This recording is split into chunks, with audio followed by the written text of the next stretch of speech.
Hello there, Assalamualaikum. I'm Shira Awang Manso and you're now watching TVS Nightline. Here are the headlines for tonight. Israel's recent airstrike killed 31 people sheltering in the Jabalia refugee camp.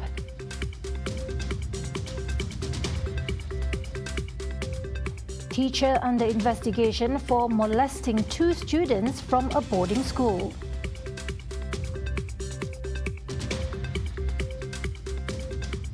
Sarawak crowned the Digital Government Award at the Asian Oceanic Computing Industry Organisation Award.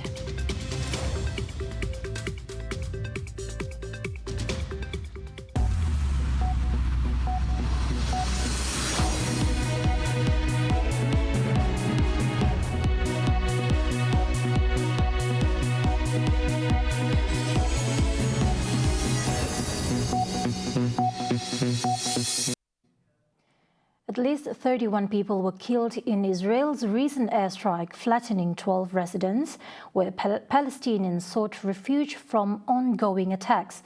The injured were taken to an Indonesian hospital. The Israeli army's month-long attacks in Gaza have resulted in over 11,100 Palestinian casualties, including 8,000 children and women, while Israel's death toll stands at 1,200. حيا بجباليا فالصلاة ونعم الوكيل فالصلاة ونعم الوكيل أنا سبق النازحين هنا عيلة كاملة مطموم من تحت الأرض عيلة فوق 30 نفر بالشقة حسب الله ونعم الوكيل عليهم.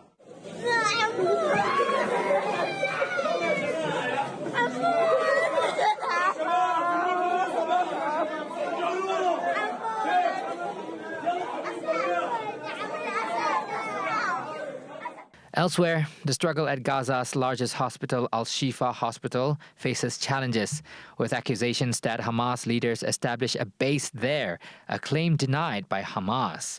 A British doctor working at Al-Shifa described the Israel claim as an outlandish excuse. The spokesman of the World Health Organization, WHO, Christian Lindmeier, warns the hospital is becoming a cemetery due to the piling of dead bodies that cannot be buried or moved. He stated that there are dead bodies in and around the hospital that cannot be buried or taken away to any morgue due to restrictions imposed by the Israeli forces.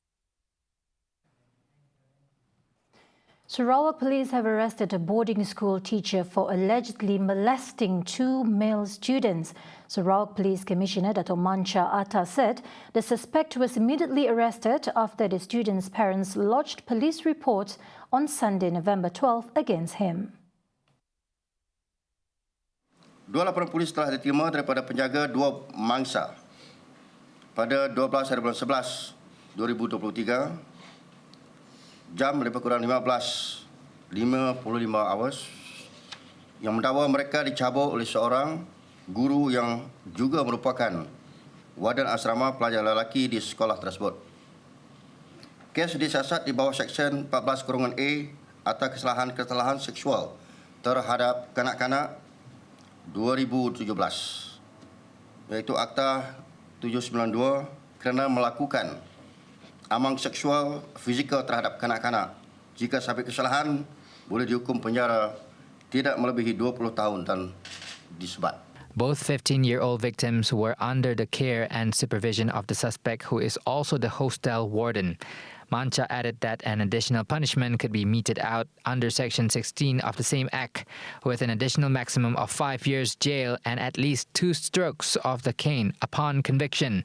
In the incidents, the suspect brought the victim home to his quarters to nurse the student fever where the incident allegedly occurred. Meanwhile, the public is advised to be aware of cases involving sexual offences against children because such incidents will be detrimental to the long-term emotional and mental health of the children. The Sarawak government has been conferred the Asian Oceanic Computing Industry Organisation Associo 2023 Digital Government Award.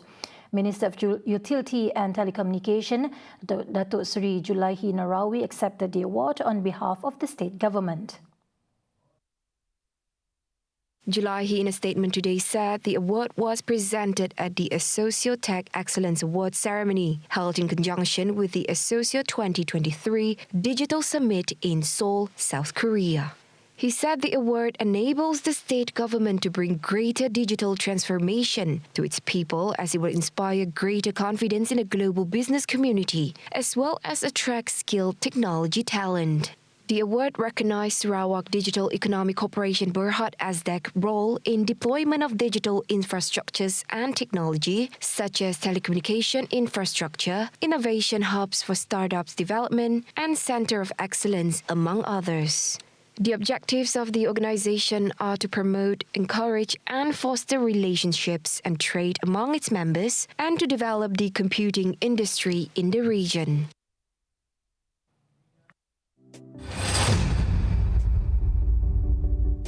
Sarawak is prepared to face the northeast monsoon from November 11th till March next year. Deputy Premier of Sarawak, Dato' Amar Douglas Uga Ambas, in a statement today said the committee has 5,501 personnel on standby to provide rescue services and aid.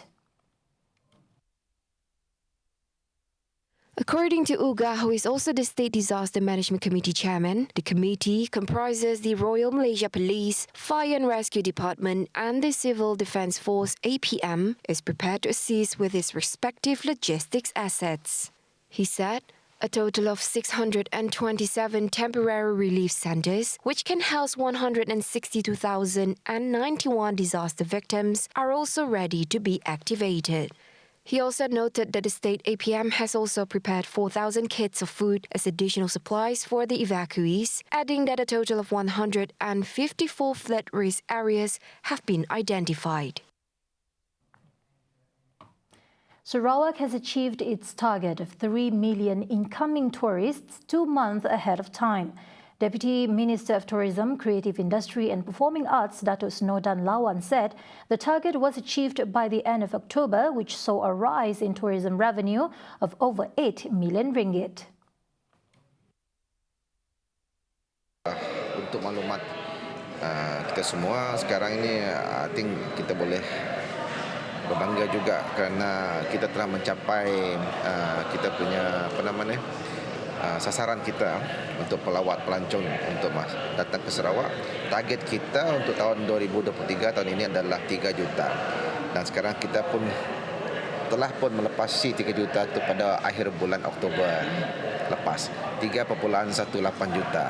So resmi to say maksudnya kita telah we reach kita punya target kita. Jadi last Oktober. Jadi kita ada lagi bulan 11, bulan November dan bulan 12, bulan Disember.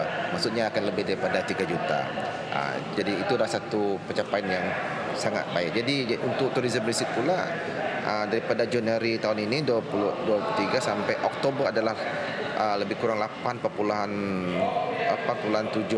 bilion ringgit untuk Sarawak saja. The success was factored by various aspects, including a number of concerts and international conferences that were held in various parts of Sarawak. Banyak dia punya penyumbang dia. Salah satu daripada acara. Kita kan Sarawak ni, we are quite vibrant now and very aggressive dengan mempromosikan Sarawak ni. Okay. Jadi contohnya macam acara hiburan, international event, kita banyak buat conference dan tempat-tempat kita adventure dan sebagainya, membuat tempat kita ni agak berlainan berbeza. Kita mempunyai keunikan sendiri dan kita mempunyai, that's why kita punya take to Sarawak more to discover. Sebab itu kita mahukan setiap Sarawakian tu menjadi ambassador kepada Sarawak sendiri dan produk-produk Sarawak. Sarawak police have arrested 26 foreigners, including 3 women believed to be engaged in operating online gambling call centres in a series of raids conducted in Kuching last week. Sarawak Commissioner of Police, Dato' Mancha Atta, said the initial raid took place on November 7th at a condominium in Lorong Dogan 3, leading to the arrest of 9 individuals. Subsequently, the second and third raids transpired on November 8th at a condominium in Sunny Hill Garden, resulting in the apprehension of 17 individuals. Siasatan awal mendapati bahawa pusat perjedian tersebut telah beroperasi mengikut shift dalam 24 jam dalam tempoh 1 tahun. 3 bulan telah beroperasi berdasarkan rekod dan transaksi yang telah berjaya disemak. Dipercayai jumlah keuntungan kasar bagi syarikat tersebut mencecah 240,000 sebulan. Pihak polis kini sedang mengesan pemilik sebenar premis tersebut. All suspects were detained under the Immigration Act for 14 days. Items like computers and smartphones used for operating the alleged syndicate were confiscated. The police are actively pursuing the actual owner of the premises, and additional measures will be taken against operators engaged in illegal gambling syndicates. And Mancha also stressed that strict actions will be taken against individuals who operate these online gambling syndicates in efforts to combat illegal gambling in Sarawak contingent. Sarawak records the highest number of hotspots or flood-prone areas with 1,066 compared to other states. Director of the Fire and Rescue Department, Dato' Abdul Wahab Mat Yassin, said the department has identified 4,975 hotspots in 79 zones across the states for the ongoing northeast monsoon period. Based on the latest flooding data, Sabah ranks the second, followed by Kelantan, Pahang, Johor and Selangor. Paling banyak hotspot Sarawak yang paling banyak, iaitu 1,066 lokasi, dan yang kedua terbanyak adalah Sabah 798, diikuti oleh Pahang 750, lepas tu baru Johor. Kelantan ada 617. Mana Johor dalam ranking keempat terbanyaklah selepas Pahang. He said the department has been identifying the flood-prone areas as well as giving information to the fire stations in each zone and state as a preparation. Abdul Wahab noted that the department has also identified 3 states in the peninsula to deploy its air and water assets as a preparation for the department to speed up the movement of rescue operations in the event of flooding.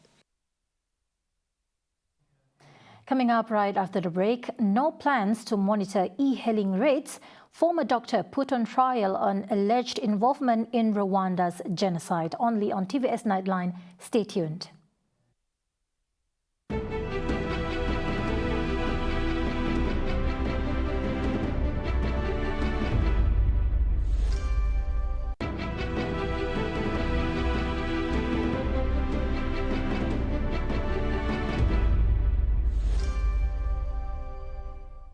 Welcome back. It was another successful day for Team Malaysia at the 14th World Bodybuilding and Physique Sports Championships in South Korea. Bidayuh muscle woman Philomena Dexklin clinched 2 bronzes in the women's sport physique up to 165 centimeters and ladies sport physique age 35 and above categories. Meanwhile, Dr. Malvin Abdullah delivered a silver medal in the men's athletic physique up to 160 centimeters category for Malaysia.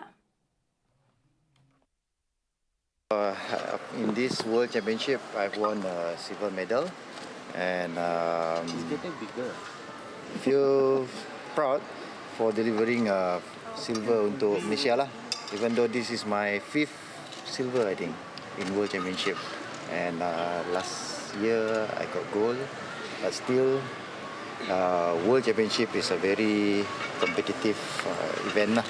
Meanwhile, Philomena was ecstatic and expressed her appreciation for all the support she garnered throughout her journey. So I was quite happy and ecstatic because this has validated all my training, my sacrifice, and also the time that I spent to prepare for this World Championship. And I'm very appreciative to all the support that I have been given to all of our teammates as well. And we hope that we will still continue to receive support and incentive from the government. Thank you very much. The two were met by reporters upon their return to Sarawak at the Kuching International Airport, KIA. Kuching South City Council MBK's Mayor Dr. Wee Hong Sang was also present in welcoming the athletes. Let's concentrate on our sport people. Let's train them, let's put an effort on them. The 2023 World Bodybuilding and Physics Sports Championship, organized by the World Bodybuilding and Physics Sports Federation, WBPF, annually gathers nearly 400 athletes and 150 officials representing 40 countries. Elevating her artisanal craft, Lydia Usun Boy passionately utilizes social media platforms to showcase intricately designed products. Inspired by her mother's craft-making heritage in Baram, Lydia Usun Boy entered entrepreneurship, establishing Inland Reckon Enterprise. Beyond sourcing local materials like rattan, she empowers her community by showcasing and selling their handcrafted goods through platforms like Facebook and TikTok. Saya start menganyam dari darjah 2 sebab saya tengok mak saya menganyam. Saya pun berminat, saya cakap dengan mak, mak boleh ajar saya kah? And then mak saya ajar saya yang macam basic dia lah.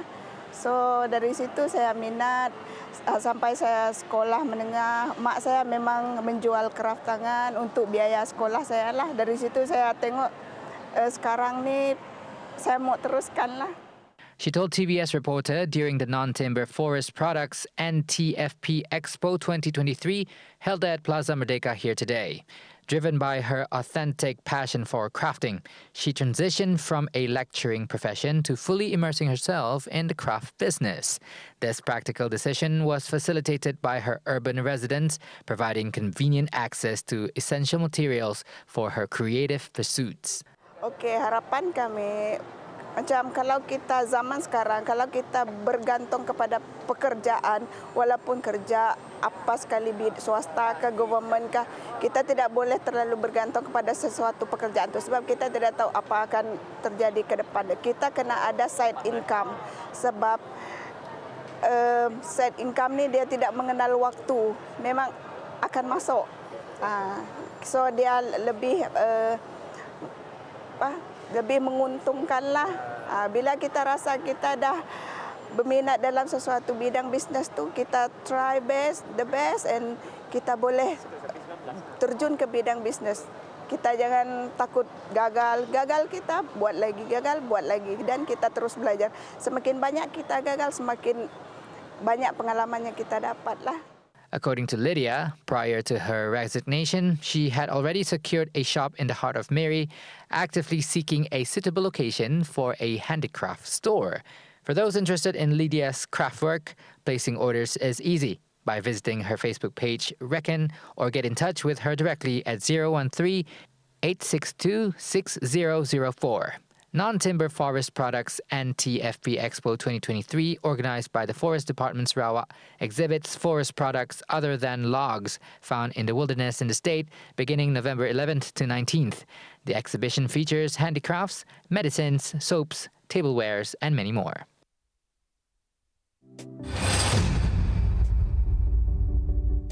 Prime Minister Dato Sri Anwar Ibrahim has arrived for the 30th Asia-Pacific Economic Cooperation APEC Economic Leaders Meeting, AELM, from November 14th to 17th. The aircraft carrying Anwar for his inaugural APEC meeting as the head of the government landed at San Francisco International Airport, California at 1:37 p.m. Malaysian time. Anwar, his wife, Datuk Sri Dr. Wan Azizah Wan Ismail, Minister of Foreign Affairs, Datuk Sri Dr. Zamri Abdul Kadir, Minister of Communications and Digital, Fahmi Fazil, and other members of the delegation were received by Minister of Investment, Trade and Industry, Tengku Datuk Sri Zafrul Aziz, Malaysian Ambassador to the United States, Datuk Sri Muhammad Nazri Abdul Aziz, and Consul General of Malaysia in Los Angeles, Anil Fahriza Adnan. He was also greeted by the Assistant Chief of Protocol for Diplomatic Affairs at the United States, U.S. Department of State, Nan Kennelly, on arrival.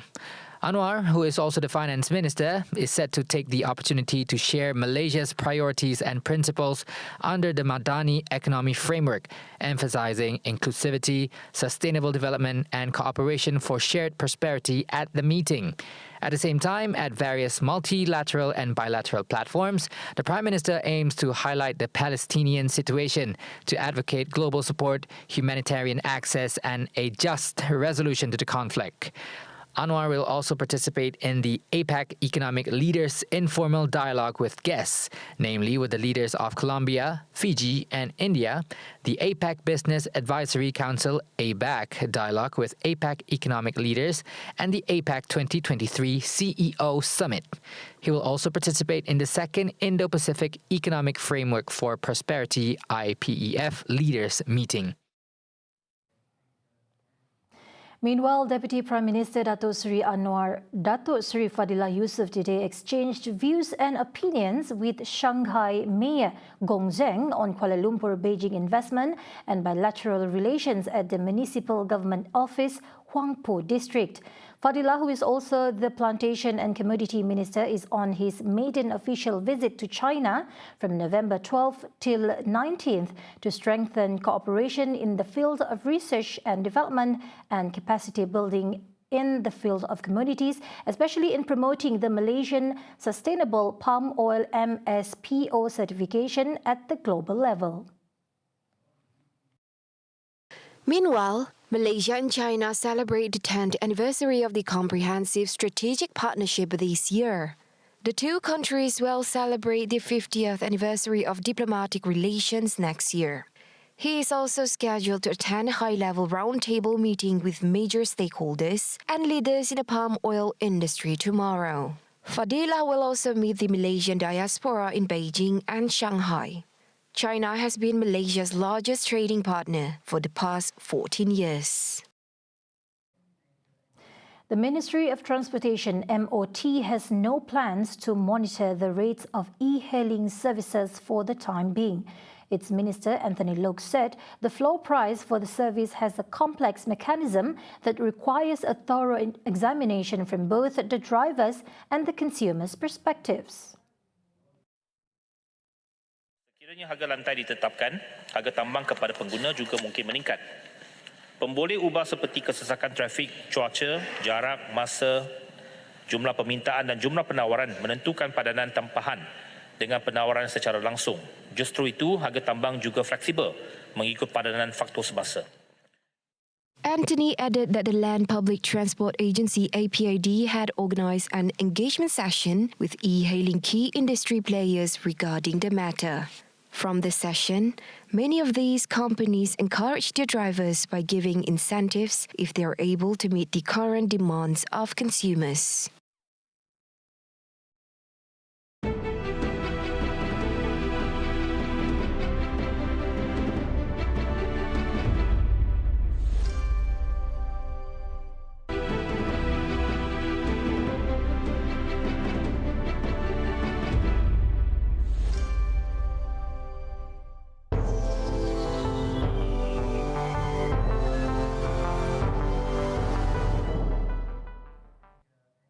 Welcome back. The largest group of persecuted Rohingya, with nearly 200 refugees, including women and children, arrived on the shores of Indonesia's westernmost province on Tuesday. Thousands of Rohingya, mainly Muslim, risk their lives annually on dangerous sea journeys to reach Malaysia or Indonesia. A group of 196 recently landed in Aceh province's PD region, some immediately fleeing inland. In 2022, over 2,000 Rohingya attempted this risky journey, with nearly 200 estimated dead or missing, according to the UN Refugee Agency. In March, 184 Rohingya refugees arrived in the eastern Aceh town after they were dropped at sea by boat and made to swim ashore. A Rwandan former gynecologist went on trial in France on Tuesday on charges of genocide and crimes against humanity during the 1994 massacres in his home country in an investigation stretching back nearly 3 decades. It is one of France's longest-running cases, with Sosthin Munyemana appearing at the Assize Court in the French capital nearly 30 years after a complaint was filed against him in the southwestern French city of Bordeaux in 1995. The 68-year-old former doctor, accused of organizing torture and killings during the genocide of Tutsis in Rwanda, arrived late for the hearing scheduled to begin at 9 a.m. He has lived in France since 1994. Munyemana, who denies the charges, faces life in prison if convicted. The trial, scheduled to last 5 weeks, will be recorded for historical archives. It is the 6th such trial in France of an alleged participant in the massacres, in which around 800,000 people, most of them ethnic Tutsis, were slaughtered over 100 days. See the world closer with TVS as we bring you the latest news updates both locally and internationally. For more headlines anytime, anywhere, just head on to our official website at tvstv.my or follow us on our social media platforms. And that's all the updates for TVS Nightline tonight. I'm Shira Abang Mansor. Thank you for watching.